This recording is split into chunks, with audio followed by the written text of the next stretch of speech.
Assalamualaikum warahmatullahi wabarakatuh. Alhamdulillahi rabbil alamin. Nahmaduhu wa nasta'inuhu wa nastaghfiruhu wa na'udzu billahi min shururi anfusina wa min sayyiati a'malina. May yahdihillahu fala mudilla lahu wa may yudlilhu fala hadiya lahu. أشهد أن لا إله إلا الله وحده لا شريك له وأشهد أن محمدا عبده ورسوله اللهم صل وسلم وبارك على محمد وعلى آله وعلى أصحابه أجمعين أما بعد قال الله تعالى في كتابه الكريم أعوذ بالله من الشيطان الرجيم يا أيها الذين آمنوا اتقوا الله وقولوا قولا شديدا يصلح لكم أعمالكم ويغفر لكم ذنوبكم ومن يطع الله ورسوله فقد فاز فوزا عظيما. Jamaah maghrib rahimakumullah, marilah kita senantiasa memanjatkan syukur kita kepada Allah yang sudah memberikan segala rahmatnya kepada kita semuanya sehingga memasuki pertengahan bulan Sya'ban kita masih diberi kemudahan-kemudahan di dalam rangka menjalankan apa-apa yang menjadi kewajiban kita semuanya. Jamaah rahimakumullah, kita masih akan melanjutkan tentang Risalah Al-Qawaid Al-Arba, 4 pokok di dalam memahami tauhid.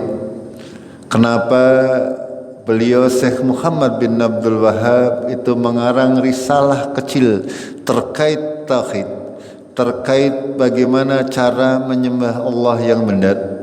Karena pada hakikatnya pada sekitar tahun 1200-an di Jazirah Arab sana banyak sekali orang-orang yang mengaku muslim akan tetapi mereka berakidah tidak sesuai dengan yang diajarkan kepada mereka dari Rasulullah Sallallahu Alaihi Wasallam. Salah satu contoh yang paling menonjol pada saat itu adalah sangat berkembang yang namanya aliran agama Syiah. Ya, agama Syiah pusatnya hari ini adalah di Iran sana. Kenapa dikatakan menyimpang dari ajaran Islam yang benar? Karena di dalam Syiah ini mereka menjadikan Ali bin Abu Thalib.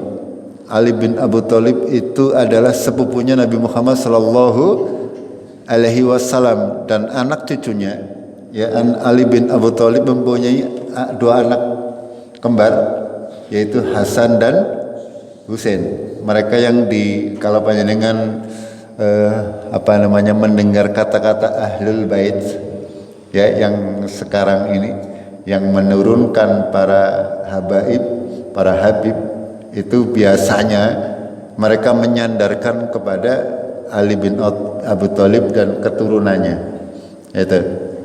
Mereka bahkan sampai sampai mengangkat derajat Ali bin Abdul Thalib ke dalam derajat ilahiyah. Artinya menganggap bahwa Ali bin Abu Thalib ini mempunyai kekuatan, mempunyai sesuatu yang dapat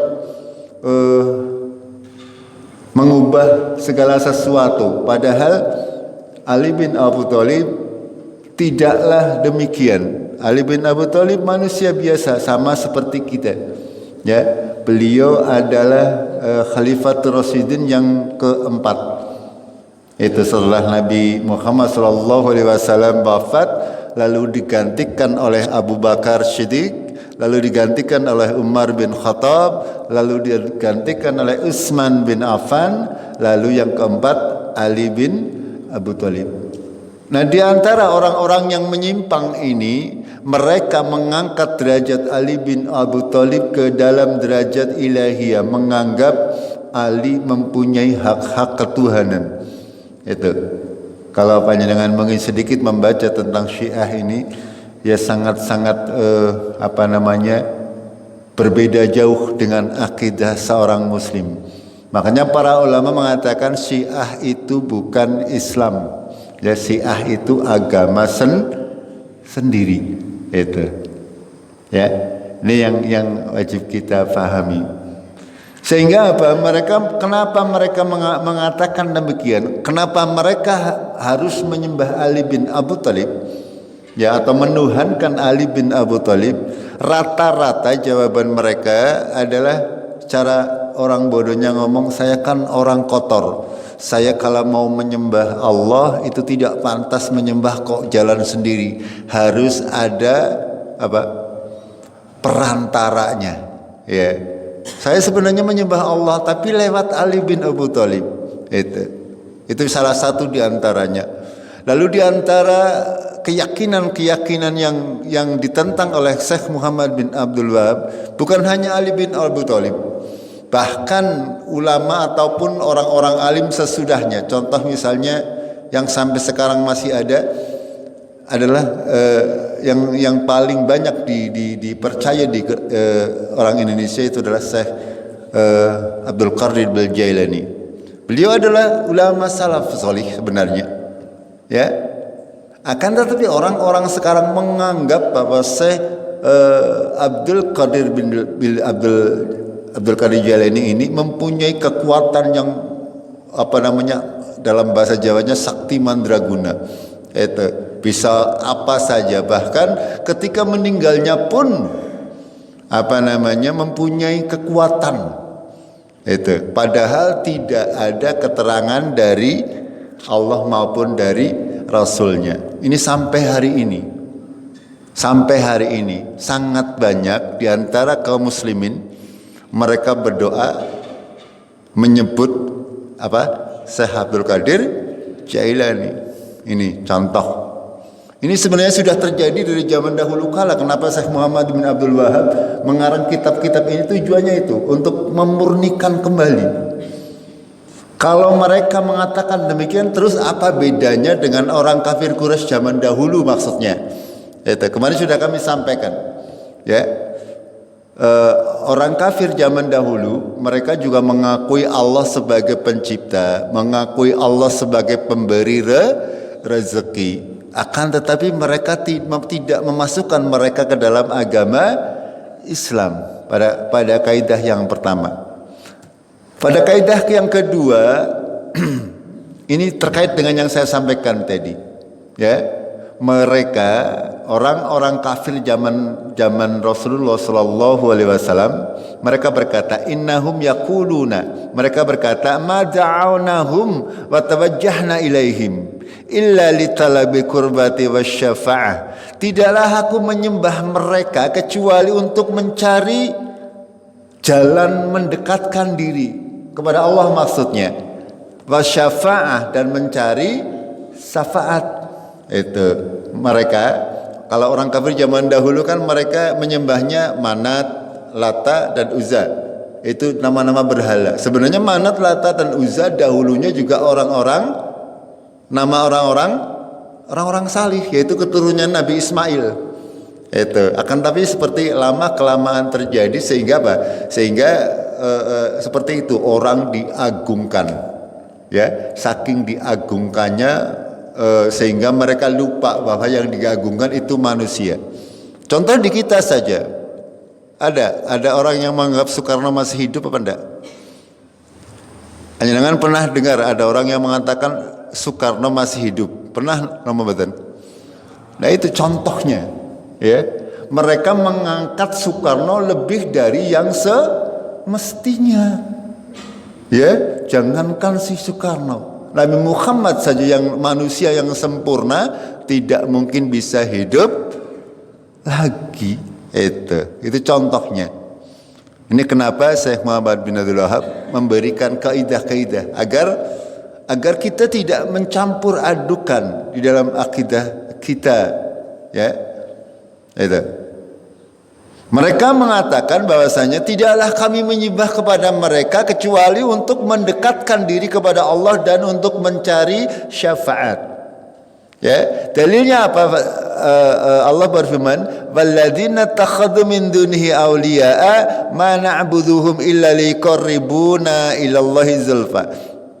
Orang-orang yang menyembah Tuhan selain Allah, ya, pemimpin selain Allah, mereka mengatakan kami tidak menyembah mereka kecuali untuk mendekatkan diri kepada Allah sedekat-dekatnya.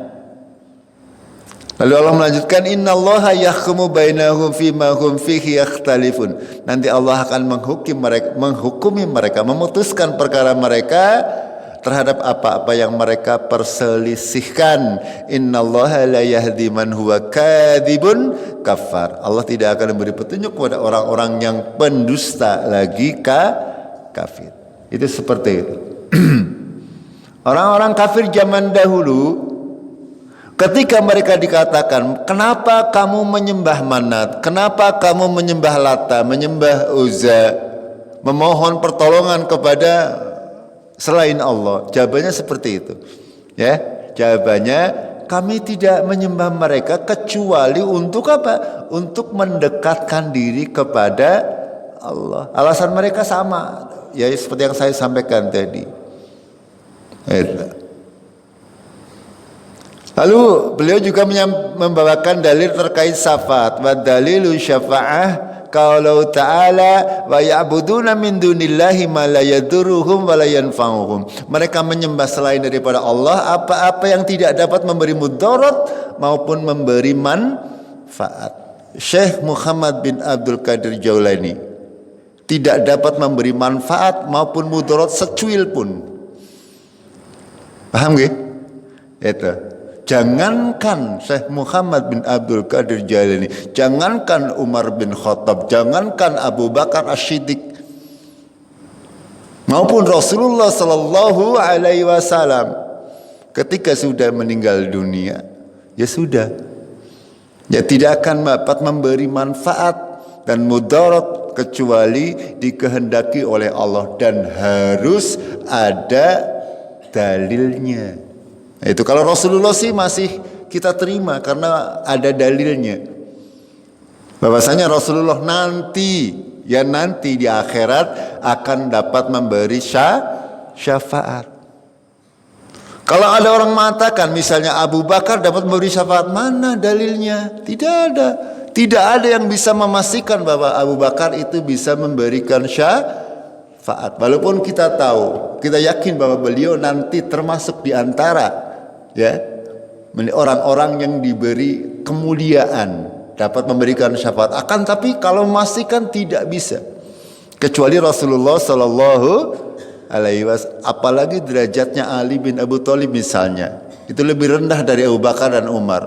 Apalagi dengan Syekh Muhammad Abdul Qadir Jailani lebih rendah lagi. Apalagi dengan orang-orang yang sekarang, Soekarno misalnya atau Gus Dur misalnya. Itu jauh tingkatannya. Itu contoh, ini secara urutan seperti itu agar kita punya akidah yang benar. Tidak akan bisa menolong. Tidak akan bisa menolong. Di sini disebutkan oleh Allah, mereka bahkan tidak punya kekuasaan sedikit pun untuk membuat celaka ataupun memberikan manfaat. Tidak akan mungkin bisa. Wa yaquluna haula'i sufa'auna indallah. Mereka mengatakan mereka itu adalah pemberi syafaat di sisi kami, kepada kami di sisi Allah maksudnya. Ya, mereka mengatakan kenapa ketika dia berdoa menyelipkan, ya yang paling mudah saja, berdoa di antara doanya kadang menyelipkan nama-nama Syekh Abdul Qadir Jailani. Kenapa dikatakan mereka melakukan demikian? Itu jawabannya seperti ini. Ya, sama dengan orang kafir zaman Nabi Muhammad Sallallahu Alaihi Wasallam. Ini maksud yang mau disampaikan oleh Syekh Muhammad bin Abdul Wahab ini seperti itu. Kalau ada orang berdoa kau menyebutkan fulan yang tidak ada dasarnya dari Al-Quran dan Sunnah, ya sama dengan kedudukannya dengan orang kafir zaman dahulu. Itu maksudnya akidahnya sama. walaupun dia mengaku sebagai seorang muslim. Itu seperti itu. Ya. Padahal kita tahu dalam Al-Quran dan As-Sunnah Sahihah, yang namanya syafaat itu ada dua, kemarin sudah kami sampaikan. Ya, syafaatu syafaatan. Ya, syafaat itu ada dua, syafaatu manfiyah wa syafaatu musbata. Ya, syafaat yang dinafikan dan syafaat yang ditetapkan. Yang dinafikan artinya apa? Yang dicari selain dari sisi Allah. Ya, itu tidak akan mungkin bisa orang mencari syafaat selain dari Allah. Itu. Yang kedua adalah syafaat yang ditetapkan oleh Allah. Ditetapkan oleh Allah, kemarin sudah kami sampaikan. Syaratnya ada dua. Yang memberi syafaat itu ditetapkan oleh Allah, diizinkan oleh Allah. Yang diberi syafaat itu diridhoi oleh Allah. Ini, ya. Saya misalkan Muhammad sallallahu alaihi wasallam akan memberi syafaat. Sudah ditetapkan dalam dalil. Nanti Rasulullah lah orang yang akan dapat memberi syafaat. Mudah-mudahan kita semuanya termasuk umat-umat beliau yang akan mendapat syafaat Rasulullah sallallahu alaihi wasallam. Syaratnya apa?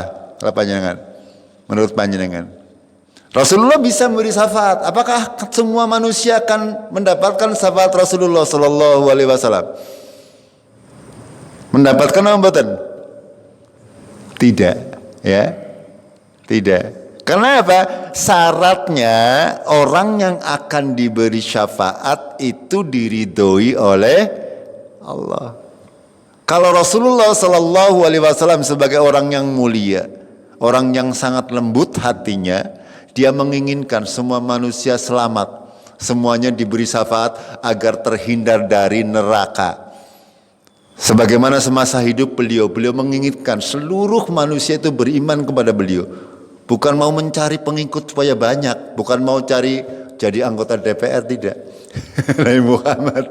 Kenapa? Karena Nabi Muhammad tahu bahwasanya kalau tidak ikut Nabi akan masuk neraka, akan disiksa. Sehingga hatinya itu sangat-sangat ingin agar semua manusia itu beriman. Akan tetapi Allah tidak berkehendak demikian. Itu sama nanti terkait dengan syafaat. Eta. Ya. Dalilnya surat Kursi, ayat yang surat Al-Baqarah, ya. Man dalladzi yasfa'u indahu illa biidni. Siapa yang mempunyai syafaat kecuali dengan izin daripada Allah. Ini yang harus kita jadikan dalil, ya.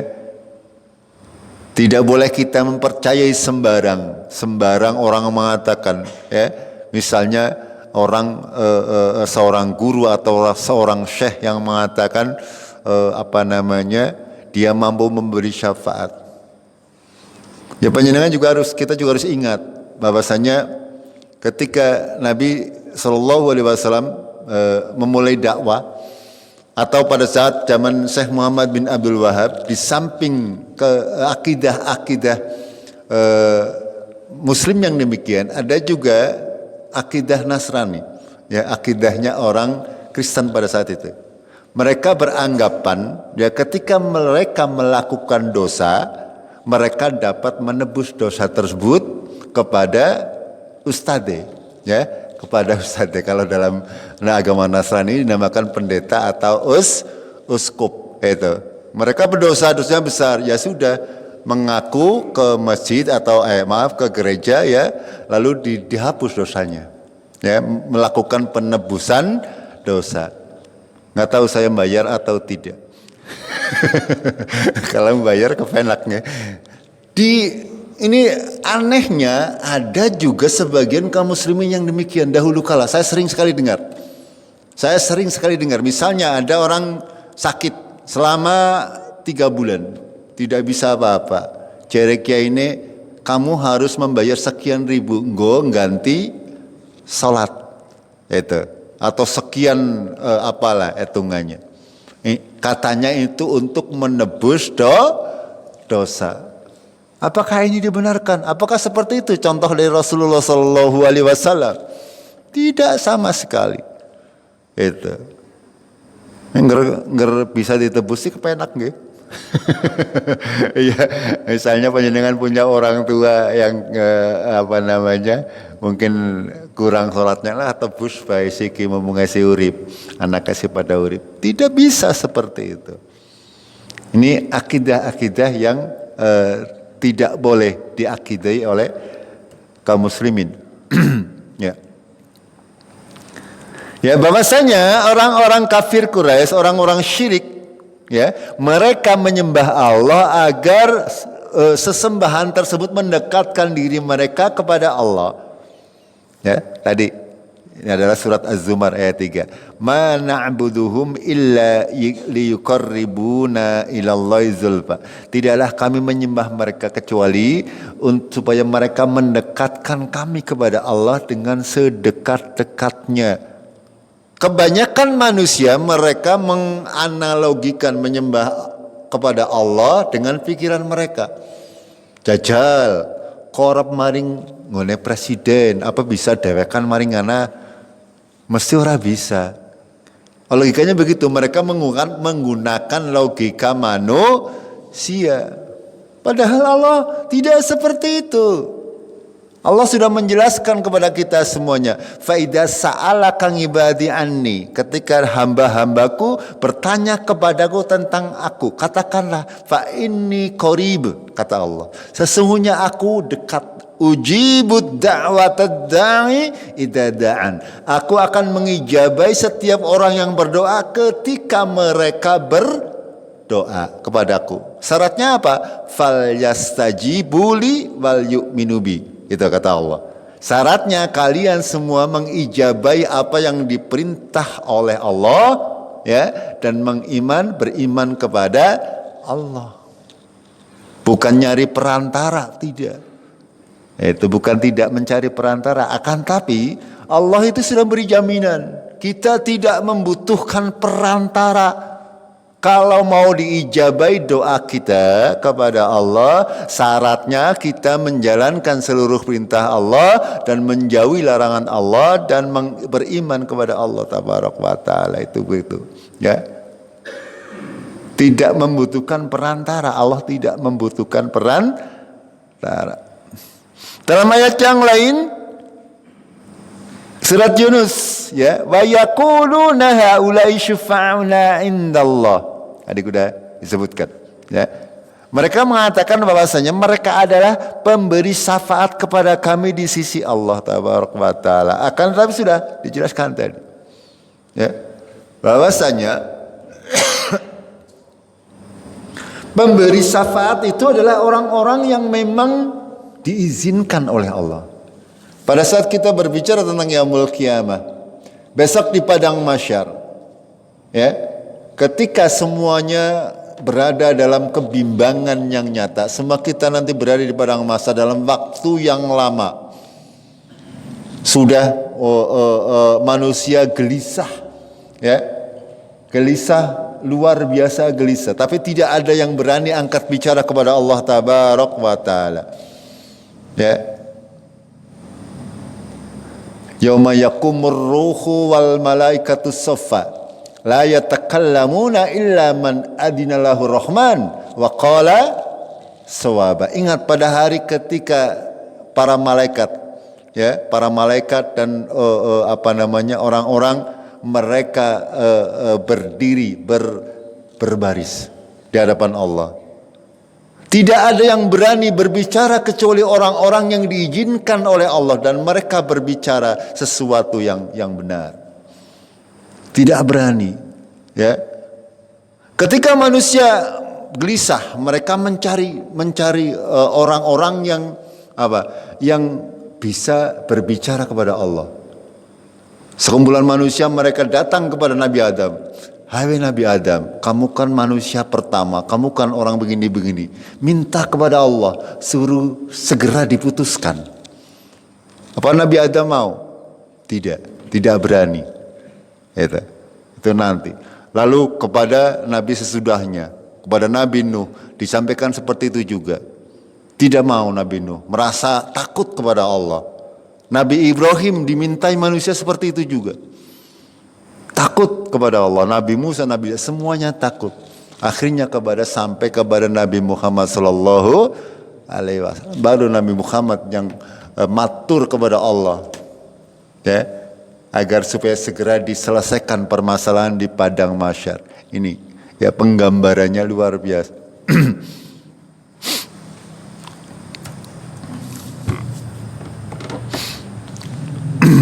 Ya, tadi yang saya sampaikan surat Al-Baqarah 186. Faida sa'alaka ibadi anni fa inni qarib ujibu da'watad da'i idza ta'an. Ini dasar-dasar daripada agama kita, dasar kita beribadah kepada Allah tabaraka wa taala. Ya, itu ada landasan hukumnya. Kenapa kita harus berdoa melalui perantara? Ya kenapa? Padahal Allah tidak mengajarkan kita demikian.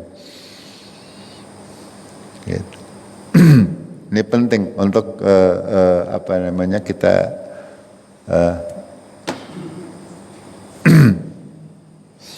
lanjutkan terkait syafaat. Tadi sampaikan oleh Syekh Muhammad bin Abdul Wahab ada 2 macam syafaat. Ya. Syafaat yang ditetapkan dan syafaat yang dinahikan, yang dilarang. Ya. Yang pertama harus memenuhi 2 persyaratan yang ditetapkan. Artinya syafaat itu adalah bisa terjadi dengan 2 syarat, yaitu izin Allah bagi pemberi syafaat dan ridho Allah kepada yang diberi syafaat. Ya, dalam surat Taha Allah berfirman, "Yauma idzi yattabi'una ad-da'iya la ngiwajlah wa khasha'atil ard aswatu lirrahmani fala tasma'u illa hamsa." Ini hampir sama dengan di dalam surat An-Naba yang saya bacakan tadi. Ya, ini juga menggambarkan kejadian nanti di padang mahsyar. Ya. Pada hari itu, ya, manusia mengikuti da'iyah, panggilan, ya, la wajalahu, yang tidak akan bengkok, panggilannya tetap pasti. Manusia semuanya tidak akan ada yang mampu menolak maksudnya. Ketika semua manusia dibangkitkan dari alam kubur, itu pasti mereka akan berkumpul di padang mahsyar. Langkah sing bisa bolos maksudnya. Umpetannya menengane bae lah harap orang maringana. Enggak ada. Makanya di sini disebutkan oleh Allah la iwajalah. Itu. Enggak ada yang bisa umputan. Semuanya ketika ditiup sasangkala yang kedua itu dibangkitkan semuanya. Manusia yang sudah tinggal tulang ekornya wis langka batangnya. Gari tinggal tulang ekor. Ketika Allah meniupkan sasangkala, malaikat maksudnya dengan perintah Allah, maka semuanya dikembalikan ke wujud aslinya. Itu. Dalam keadaan wujud aslinya, tidak menggunakan pakaian selembar pun. Ya, tidak ada yang berpakaian selembar benang pun, semuanya. Mereka ini, ya, memenuhi panggilan Allah. Wa khasha'atil aswat, ya, suara-suara itu takut lirrahman kepada Allah yang Maha Pengasih dan penyayang. Fala tasma'u illa hamsa, tidak kedengaran kecuali apa? Bisik saja. Ya, kecuali bisikan saja. Orang-orang pada ngerendeng tapi orang wani seru-seru, walaupun bisik juga Allah Maha mendengar. Itu, ya. Yauma idzil la tanfa'u syafa'atu. Perhatikan. Pada hari itu tidak bermanfaat syafaat illa man adina lahu rahman, kecuali orang-orang yang diberi izin oleh Allah yang Maha Rahman, wa radiyallahu qaulan, dan orang-orang yang diridhoi perkataan kemuliaannya. Itu dalam ayat yang lain Allah berfirman, yauma ya'ti la takallamu nafsun illa biidni. Pada hari di mana tidak ada seorang pun yang bisa berbicara kecuali dengan izin Allah. Faminhum syaqiyun wa sa'id. Ya. Ada yang celaka, ada yang bahagia. Itu gambaran dari Allah kepada kita nanti tentang siapa yang bisa memberikan syafaat, siapa yang bisa diberi syafaat. Kalau misalnya ada orang mengatakan Syekh Muhammad Abdul Qadir bin Jailani bisa memberi syafaat, ini dalilnya mana? Gampang saja. Kalau Nabi Muhammad ada dalilnya, ya. Kalau ada orang mengatakan Ali bin Abu Thalib, Umar bin Khattab ataupun Abu Bakar Siddiq, ya, itu pasti bisa memberi syafaat. Itu tidak ada dalilnya, tidak ada kepastian. Ya, bahkan disampaikan nabi-nabi sebelum Nabi Muhammad mereka tidak berani berbicara. Itu yang biasa, yang berani berbicara hanya Nabi Muhammad Sallallahu Alaihi Wasallam. Kenapa mereka tidak mampu atau tidak berani berbicara? Karena tidak ada izin dari Allah. Itu. Ya, panjenengan kalau membaca hadis tentang hal ini, ya misalnya Nabi Ibrahim ketika diminta untuk menghadap Allah, apa jawaban beliau? Saya tidak mau. Saya pernah berbohong kepada Allah 3 kali sehingga nggak berani berkata-kata kepada Allah. Ya, pernah berbohong 3 kali dalam hidupnya. Itu sebabnya Nabi Ibrahim tidak berani berkata kepada Allah. Panjenengan berapa kali berbohong? Nabi Musa sama.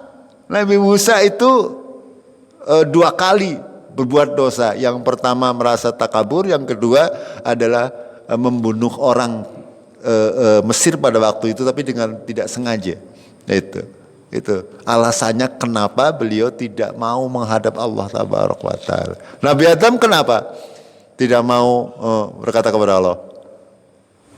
Izin, ya, malu karena Nabi Adam dahulu kon aja makan buah khuldi bae ora tayang. Ya, saya tidak berani, aku izin izin menghadap Allah Tabaraka wa Ta'ala. Ini apa namanya, akhlak para nabi kepada Allah luar biasa. Sedangkan kita yang bergelimang dosa pede banget maring. Pede banget. Eta. Ya.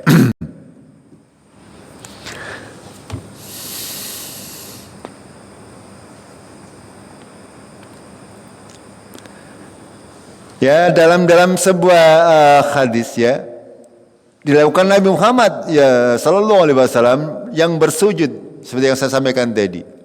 Semuanya manusia bersujud pada waktu itu. Ya, sampai Allah berkata kepada Nabi Muhammad sallallahu alaihi wasallam. Ini kapan kejadiannya? Nanti di yaumul kiamah, ketika kita berkumpul di padang mahsyar. Itu. Irfa arsyaka wasallatu atau, ya. Wa kul yusma' washfa'atu syafa', ya. Angkatlah kepalamu dan mintalah maka engkau akan diberikan, dan berbicaralah maka engkau akan didengarkan, dan mintalah syafaat maka engkau akan diberi. Ya, lalu Nabi Muhammad SAW mengangkat kepalanya dan memujinya dengan pujian yang diajarkan kepada aku, kemudian aku memberikan syafaat. Ini hadis yang dibacakan ini ada yang memastikan bahwasanya yang dapat memberikan syafaat adalah Nabi Muhammad SAW. Itu yang manusia yang hanya yang diizinkan oleh Allah bisa memberi syafaat nanti di yaumul qiyamah. Ya.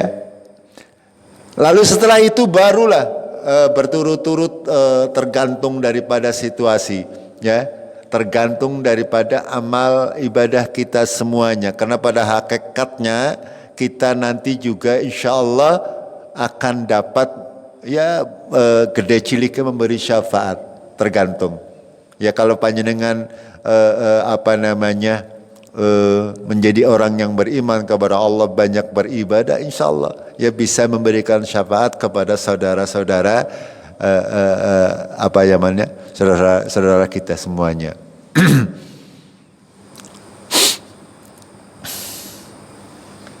Ya. Yang kedua adalah syafaat yang ditolak. Syafaat yang ditolak artinya tidak memenuhi syarat baik yang memberikan maupun yang diberikan syafaat. Itu. Ya seperti tadi disampaikan bahwasanya ketika misalnya ya ada orang mengatakan saya akan memberikan kamu syafaat besok di yaumul qiyamah. Ya. Itu siapa yang menjamin orang tersebut dapat memberikan syafaat? Karena syafaat pada saat itu adalah mutlak, hanya diberikan kepada orang-orang yang diizinkan oleh Allah Tabaraka wa Ta'ala. Ya, dalam sebuah hadis ya. Allah Tabaraka wa Ta'ala berfirman dalam sebuah hadis qudsi, ya, para malaikat, para nabi dan kaum mukminin akan memberikan syafaat. Lalu Rasulullah SAW bersabda dalam sebuah hadis, tidak seorang muslim pun yang ditinggal wafat oleh 3 orang anaknya yang belum balik kecuali Allah akan masukkan dia ke dalam surga karena limpahan rahmatnya kepada mereka. Ya, ini di antara dalil-dalil yang mengatakan bahwasanya kita juga nanti akan diberikan hak oleh Allah untuk memberikan syafaat setelah Nabi Muhammad Sallallahu Alaihi Wasallam. Tentu antara syafaat kita dengan syafaat Nabi Muhammad ya tingkatannya, derajatnya ya jauh gitu. Kalau Nabi Muhammad tuh syafaat yang paling tinggi akan menyelamatkan seluruh manusia. Para nabi juga yang paling tinggi Nabi Muhammad, selanjutnya adalah para nabi dan selanjutnya para mukminin dan seterusnya. Termasuk di antaranya ya, di antaranya anak-anak kita juga akan dapat memberi syafaat kepada kita. Ya, contoh di dalam hadis tersebut, di dalam hadis yang dibacakan tadi, bahwasanya seorang muslim yang ditinggal mati anaknya akan memberi syafaat kepada orang tuanya. Karena apa? Yang pertama memang ada dalil dari Allah melalui Rasulullah bahwasanya anak-anak tersebut sudah memberi syafaat. Yang kedua adalah bahwasanya orang tuanya juga diridhoi oleh Allah. Kalau anaknya wafat tapi orang tuanya kafir misalnya, kira-kira mendapat syafaat enggak? Ya percuma, nggak ada manfaatnya. Artinya ya yang memberikan syafaat dan yang mau diberi syafaat juga mempunyai bekal terlebih dahulu sendiri. Ada orang tua mau memberi syafaat kepada anaknya, ya. Kalau misalnya anaknya punya keimanan akan tapi ada sedikit kekurangan misalnya, ya, itu baru bisa. Atau kebalikannya, anak kepada orang tuanya. Akan tapi kalau misalnya antara anak dan bapaknya sudah berbeda, satu beriman, satu kafir, yang tidak akan mungkin bisa saling memberikan syafaat. Begitu juga kepada kaum mukminin. Kaum mukminin hanya bisa memberikan syafaat kepada kaum mukminin yang lain. Tidak akan bisa memberikan syafaat kepada orang-orang di luar orang Islam. Itu maksudnya seperti itu. Ya, itu saja sekali lagi adalah syafaat-syafaat tersebut harus dengan izin dari Allah Tabaraka wa Ta'ala. Itu. Jamaah rahimakumullah. Ini terkait kaidah yang kedua tadi, ya, bahwasanya di dalam kita menganalogikan peribadatan yang model yang terjadi di sekeliling kita, akidah-akidah yang menyimpang, Ini digambarkan oleh Syekh Muhammad bin Abdul Wahab dengan sangat-sangat mudah. Ketika kaum muslimin misalnya masih mempunyai akidah yang terkait misalnya dia mengimani bahwa ada seorang manusia yang bisa memberikan syafaatnya di yaumul qiyamah tanpa adanya dalil dari Allah dan Rasulnya, itu berarti sama saja dengan orang-orang kafir musyrik pada saat itu. Ya, nasibnya juga akan sama. Walaupun mereka notabene mengaku sebagai seorang muslim. Itu. Kecuali mereka ya mendapat syafaat dari Rasulullah sallallahu alaihi wasallam. Akan tetapi sekali lagi, untuk bisa mendapatkan syafaat Rasulullah sallallahu alaihi wasallam juga tidak mudah. Ya. Kalau kita kepengin mendapatkan syafaat dari Rasulullah, sudah barang tentu kita tidak cukup mengaku sebagai seorang muslim. Di antaranya adalah kita harus menjalankan sunnah-sunnah Rasulullah sallallahu alaihi wasallam, menjaga ajaran-ajaran beliau sallallahu alaihi wasallam. Itu banyak bersolawat kepada Nabi sallallahu alaihi wasallam. Ya. Akan tetapi sekali lagi ini juga harus kita cermati lagi, ya. Kadang-kadang orang itu salah penafsiran. Ya, banyak solawat kepada Nabi, akan tetapi mereka melakukan solawat dengan cara-cara yang tidak diajarkan oleh Nabi sallallahu alaihi wasallam. Kira-kira sampai atau tidak? Ya. Nabi sallallahu alaihi wasallam sudah mengajarkan bagaimana caranya bersolawat kepada beliau. Ya, barang siapa salawat kepada beliau, Allah akan membalasnya dengan 10 kali lipat atau lebih. Akan tetapi kalau manusia ngarang-ngarang misalnya, ya melakukan salawat dengan cara-cara atau lafal-lafal yang tidak diajarkan oleh Rasulullah misalnya, ya tidak akan berfaedah. Ya, apalagi sudah dimodifikasi sedemikian rupa, ya misalnya dengan tata cara yang bahkan justru mengandung unsur dosa. Itu. Jamaah rahimakumullah, itu ya kaidah yang kedua, bahwasanya di zaman kita masih sangat banyak ya orang yang mengaku muslim, akan tetapi mereka akidahnya hampir sama dengan orang-orang zaman dahulu. Ya, mereka menyembah Lata, menyembah Uzza, menyembah patung. Mereka mengatakan agar supaya mereka mencari jalan, mencari wasilah. Itu. Apa bedanya sekarang patung dengan misalnya Syekh Abdul Qadir Jailani? Sama-sama mencari wasilah. Itu maksud yang mau disampaikan oleh Syekh Muhammad bin Abdul Wahab. Itu seperti itu. Kita tidak boleh mengikuti akidah-akidah yang seperti itu. Jamaah rahimakumullah, itu aja ya. Kita cukupkan untuk kaidah yang kedua terlebih dahulu. Selanjutnya untuk kaidah yang ketiga insyaallah kita akan lanjutkan di kajian yang akan datang. Kita akhiri dengan kafaratul majlis. Subhanakallahumma bihamdik asyhadu an la ilaha illa anta astaghfiruka wa atubu ilaik. Billahi taufiq wal hidayah. Assalamualaikum warahmatullahi wabarakatuh.